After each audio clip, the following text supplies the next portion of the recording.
Imagine trying to park your car in this really crowded, chaotic lot, right? You're gripping the steering wheel, you're dodging shopping carts, just kind of inching forward. But there's a huge catch. You don't actually know where the parking spot is. Oh, wow.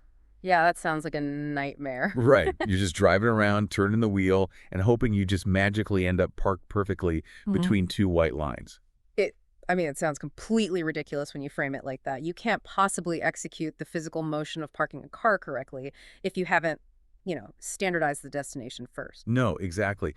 Because the mechanical execution of driving becomes, well, completely irrelevant in that scenario. I mean, if you don't know the exact parameters of your destination, any movement you make with that steering wheel it's really just guesswork. Yeah, exactly. You're essentially leaving the outcome to blind chance, regardless of how well you handle the vehicle itself. So today, we are taking a deep dive into the science of putting, and we're going to apply that exact same logic to the golf course. We've been poring over the curriculum of the Puttalyze system, specifically diving deep into Module 2, Lesson 2. Yeah, there is so much good stuff in there. There really is. And our mission today is to completely upend how you think about the golf ball. We want to explain how elite golfers transform putting from this reactive, stressful guessing game into a really predictable, repeatable scientific process. And this shift in perspective is incredibly relevant for you, whether you're a weekend beginner just trying to, say, break 100 on a municipal course, or even a PGA professional who's fine-tuning your game for a major tournament. Right. Because we aren't going to talk about changing your grip or your posture or really how you physically swing the putter at all. The focus is entirely on changing your cognitive approach to the physics of the golf ball itself. So if the physics of the ball are the ultimate priority, then, we really have to address a massive misconception right out of the gate.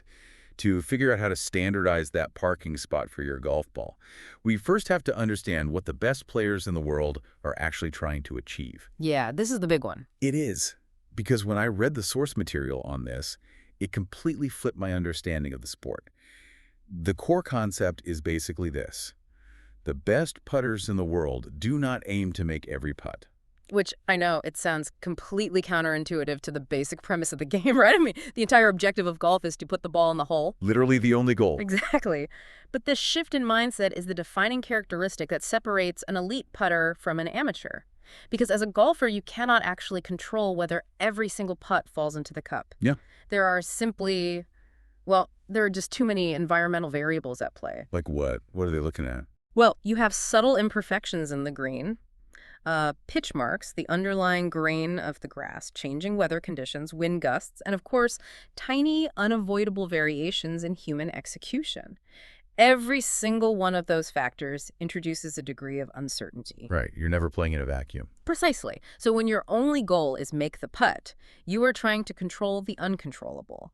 And that just sets you up for a reactive, highly frustrating experience on the greens. So as a player, it feels, I'm just thinking about my own game, it feels incredibly difficult to untrain that instinct of, just hit it hard enough to reach the hole. So if arriving in the bottom of the cup isn't the primary goal they're focusing on, what exactly is the calculation they're making in their head before they take the putter back? They focus exclusively on what they can control, which is the arrival condition of the golf ball. The arrival condition. Yeah. The ultimate question for an elite player shifts away from that typical amateur thought of, how hard should I hit this putt, to a much more precise scientific question, which is, at what speed do I want the ball to arrive at the edge of the hole? So it's not about the hit, it's about the finish. Exactly. They're isolating their focus entirely on controlling the speed of the ball at the exact moment it interacts with the physical cup. Wait, I have to play devil's advocate here for a second, just based on everything I've ever seen on golf broadcasts.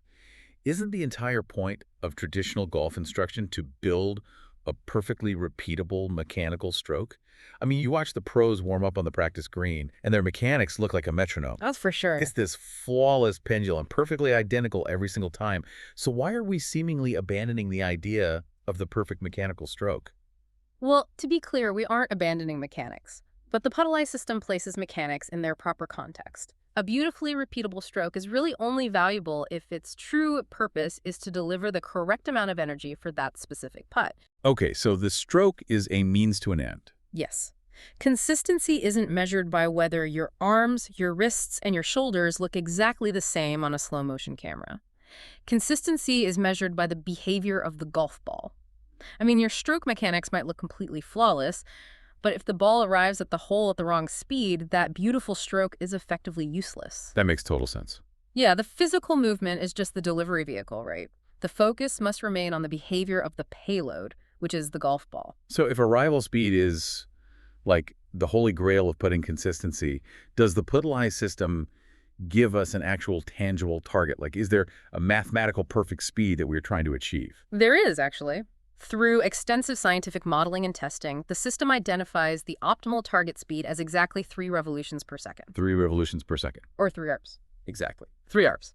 This means that in the final second, as the ball reaches the lip of the hole, it should be turning over exactly 3 times. Okay, so when we say 3 revolutions per second, what does that actually look like visually to the human eye? Like, if a golfer draws a Sharpie line around the equator of their golf ball, should that line look like a solid blur as it reaches the hole, or should they be able to track the movement? Oh, you should absolutely be able to track the movement. At 3 revolutions per second, a drawn line, or even just the logo on the ball, will appear to be tumbling end over end at this discernible rhythmic pace. Kind of like a slow tumble. Right. It's not a high-speed blur, but it's also not a slow, wobbling crawl. Yeah. It's a steady, deliberate tumble right as it crosses the threshold of the hole. Now, the curriculum makes a major distinction here that I think trips up a lot of players.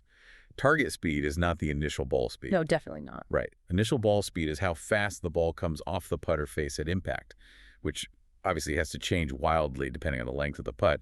Target speed is strictly the finishing speed. Exactly. Every putt starts differently, but every putt should finish the exact same way. Okay, and to understand why 3 peeps is the absolute standard, we really have to look at a concept the text calls effective hole size. So the physical hole cut into the green is exactly 108 millimeters wide, or 4.25 inches. That is a static dimension. But the text argues that from the perspective of a moving ball, the hole dynamically changes size based on speed. Yeah, this is where the physics really come into play. You have to consider the physical mechanism that actually causes the ball to fall into the cup. It is entirely dependent on gravity. Right. But gravity requires time to act on an object. As the front edge of the golf ball rolls over the lip of the hole, gravity begins pulling it downward. Now, if the ball is traveling at a high rate of speed, say 6 or 7 revolutions per second, it crosses that 4.25-inch opening so quickly that gravity simply does not have enough time to pull the mass of the ball below the opposite edge before it gets there. Oh, it's like driving a car over a pothole. Yes. Great example. If you're driving, say, 5 miles per hour, your tire drops into the pothole and you feel a massive thud because gravity has plenty of time to pull the tire down into the void. But if you hit that exact same pothole going 80 miles an hour, you barely feel it. You just glide right over the top because you cross the opening before gravity can pull the weight of the car downward. That analogy perfectly illustrates the physics at play on the green. When a golf ball arrives with excessive speed, the capture area of the hole shrinks drastically. A physical 4.25-inch cup might effectively become, a 1-inch cup. Wow.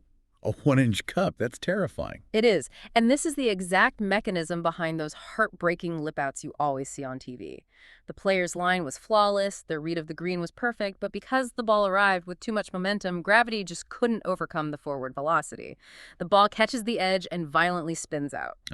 So a faster arrival speed basically demands absolute microscopic precision on your line. Exactly, which dramatically reduces your physical margin for error. So if a faster speed is disastrous because it effectively shrinks the hole, my instinct as a learner would be to just swing the pendulum the other way. I would think, all right, I'll just baby it. I'll hit every putt so softly that it just barely creeps over the front edge. That way gravity has all day to pull it in. A lot of people think that. Right. But the system specifically identifies 3 carps as the balance point. So if gravity is our friend, why not go slower than 3 carps? Because slower speeds introduce a completely different, yet equally destructive set of variables. Okay, like what? Well, when you slow a golf ball down to, say, 1 revolution per second, it is exposed to gravity for a much longer period of time. But gravity isn't just pulling the ball down into the hole. On any kind of slope, gravity is also pulling the ball sideways down the fall line of the green. Oh, right. The break. Exactly. The longer the ball stays on the face of that hill, the more time gravity has to pull it off your intended line. A slower putt is going to break significantly more. Add to that, a ball moving at a crawl loses its momentum and becomes highly susceptible to physical friction. So little things on the green will push it around. Oh, completely. Tiny footprints, pitch marks, or the grain of Bermuda grass will easily knock it off course.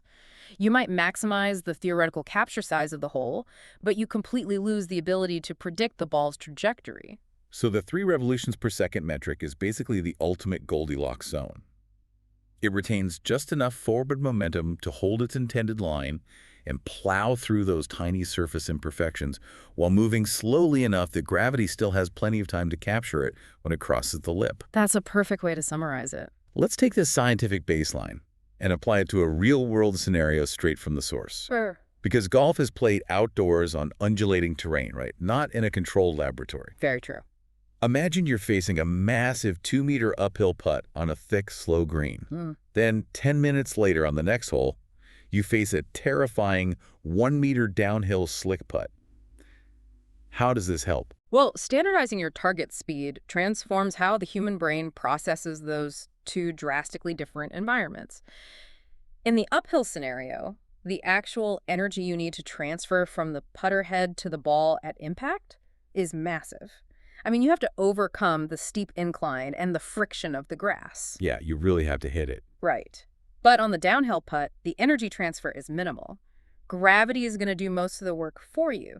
But, and this is the key, the required finishing condition, that 3 revolutions per second at the lip of the cup, remains absolutely identical for both putts. Okay, so when you break down the cognitive load of what a golfer is doing, standardizing the target speed dramatically simplifies the mental math. Huge simplification. Because without a defined target speed, every single time you step up to a putt, your brain is basically trying to solve a complex physical equation with 2 completely unknown variables. You're standing there asking yourself, how fast should the ball enter the hole? And simultaneously asking, how much energy do I need to hit it with to achieve that? And the human nervous system really struggles to calculate multiple physical variables under stress. By adopting the Puttalyze standard, you eliminate one of those variables entirely before you even address the ball. You just don't even think about it. Exactly. You no longer have to make a subjective decision about how fast the ball should enter the hole. That decision is a non-negotiable physical constant. 3 ergs. Okay. So the only cognitive task remaining is assessing the environment, the slope, the distance, the friction, and calculating the initial energy required to reach that predefined destination. You are simply solving for energy. Now, if the physics of a 3 amps arrival speed are so absolute, then there must be a massive disconnect in how the game is traditionally taught and played.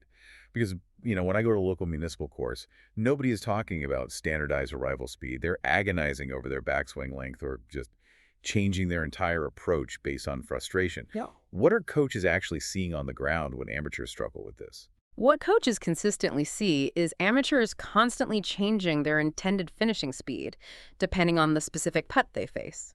They completely abandon the standard based on visual intimidation. Visually intimidated, like when you see a crazy slope. Exactly. For example, if an amateur faces a putt with a massive sweeping break, their instinct is often to hit the ball far too firmly. They believe that speed is a substitute for reading the green, trying to force the ball on a straight line, and basically take the break out of the putt.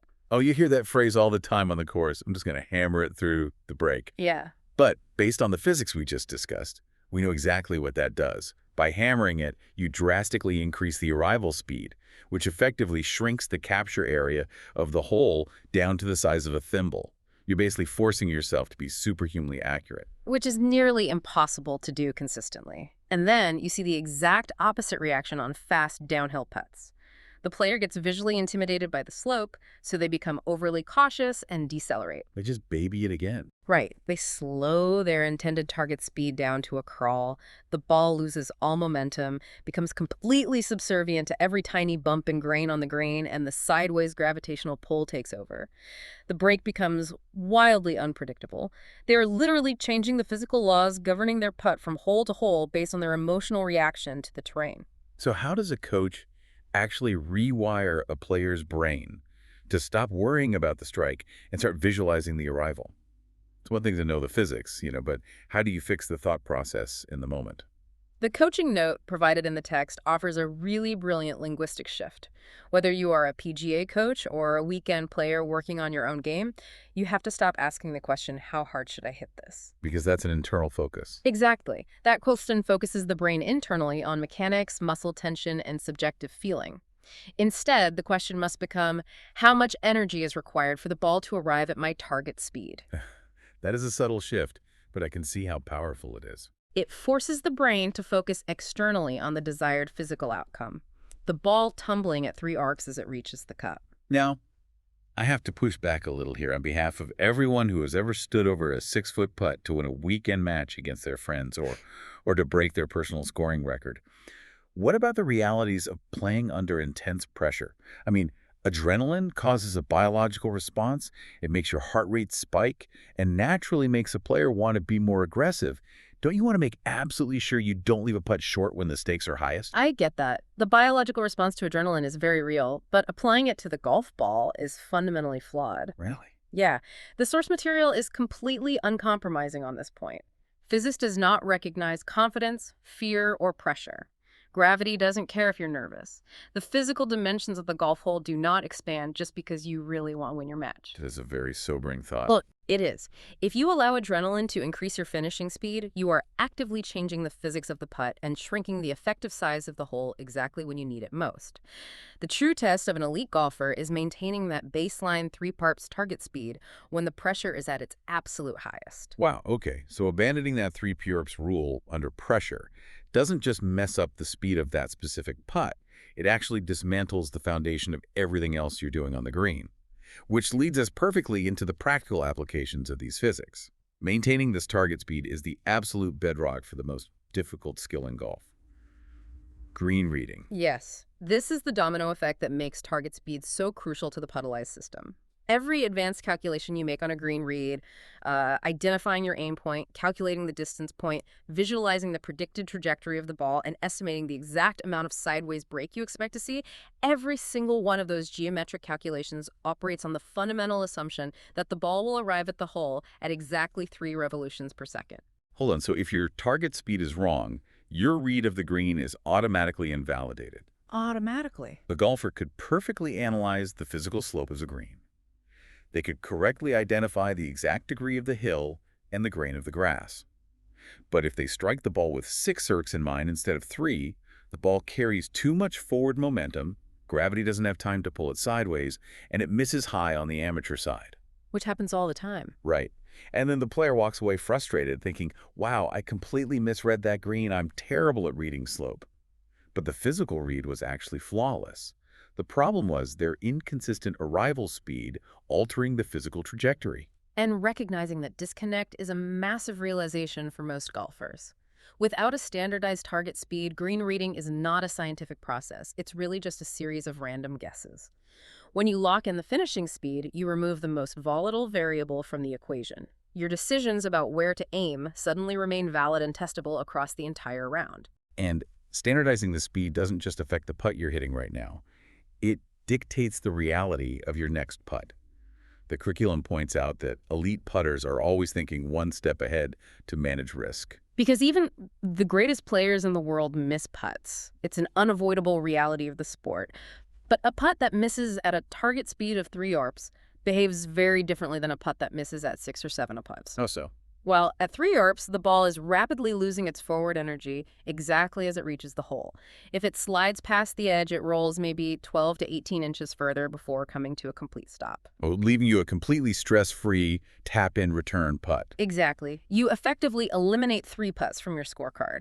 Conversely, if you're constantly blasting the ball past the hole with excessive speed trying to be aggressive, a miss is going to roll 3 or 4 feet past the cup, setting you up for incredibly stressful, high-pressure comebacks all day long. Let's crystallize these scientific principles and coaching insights into a core philosophy that you can actually take to your next practice session.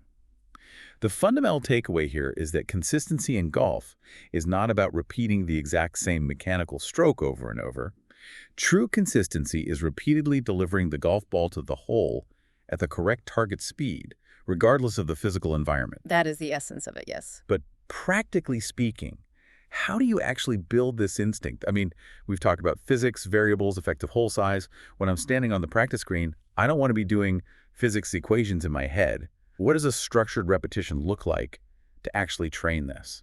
You build this instinct by entirely shifting your physical practice environment. You don't just stand on a practice screen and hit putts to a hole, obsessing over whether the ball drops. The source material advocates for specific outcome-based drills. Outcome-based drills, like what? For example, you practice by placing a golf tee exactly 18 inches behind the cup.